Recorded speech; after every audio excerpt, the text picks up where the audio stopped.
I'm talking to you from New York City. I'm going to give you one symptom. Less than 2 weeks ago, the people of New York elected and voted for a mayor. We do that all the time, every 4 years.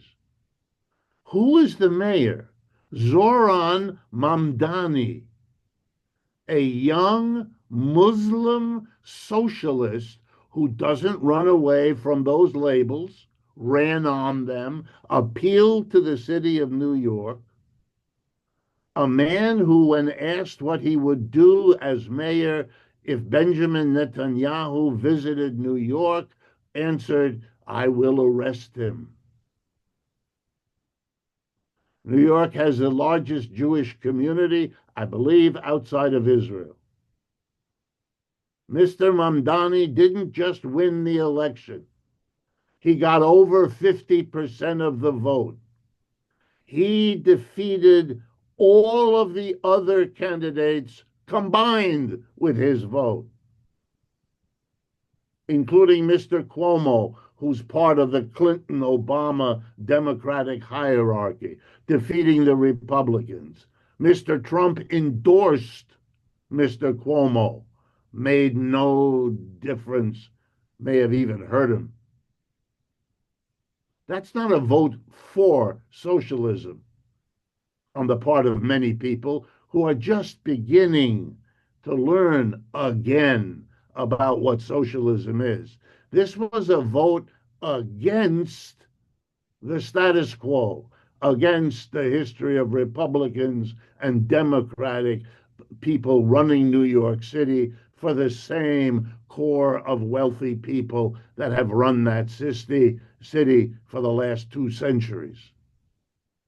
New York is the home to more billionaires than any other city in the United States. And they gave an enormous amount of money against Mr. Mamdani, and that didn't help them either. That's a sign of big change. And a word about the socialism part. We are witnessing, and this is another sign of change, the return of socialism. I'm very determined to make sure you understand my choice of the word return. Because before World War II, if you know your American history, socialism was everywhere. New York newspapers embarrassed themselves when they wondered out loud what in the world a socialist mayor would mean, as if it were a new event. Hundreds of American cities have had socialist mayors. That's not a new phenomena at all. When were they? Before World War II.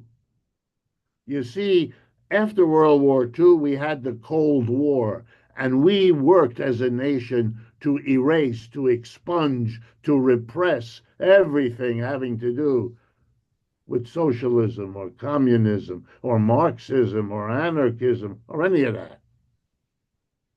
And if you haven't lived long enough or you didn't learn your history, you might have imagined it was always that way. It wasn't. Mr. Mamdani has hundreds of forerunners who were mayors of American cities. Bridgeport, Connecticut, nearby, not up, an hour up the road, long time, socialist mayor. Milwaukee, Wisconsin, I could go on. And if you want other examples, go to Europe, where there are not 100, thousands of cities and towns run by socialists. And they haven't blown up, and they haven't disappeared, and they're not disasters or none of it. That's another sign. It's called in psychology the return of the repressed, which is not a name for a horror movie. It's a name for the historical change that is exploding all around us.